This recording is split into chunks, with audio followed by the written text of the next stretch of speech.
This video will be walking through how to properly install batteries and use the Rubbermaid Elite sensor containers. Remove the lid from the base of the container. Carefully place the lid upside down so that you are looking at the underside of the lid. Locate the battery compartment and remove battery cover. Insert AA batteries by following the positive and negative symbols in the compartment. Note, when all the batteries are installed, the sensor is operational and the lid will open. Replace the battery cover by sliding it back into place. Your Rubbermaid Elite sensor container is ready to use.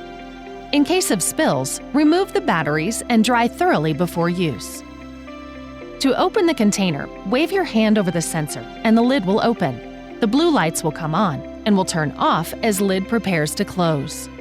To keep the lid open for an extended period of time, press the image that depicts the container with the lid open. The container will remain open until you press on the image that depicts the container closed. Enjoy your Rubbermaid Elite sensor container.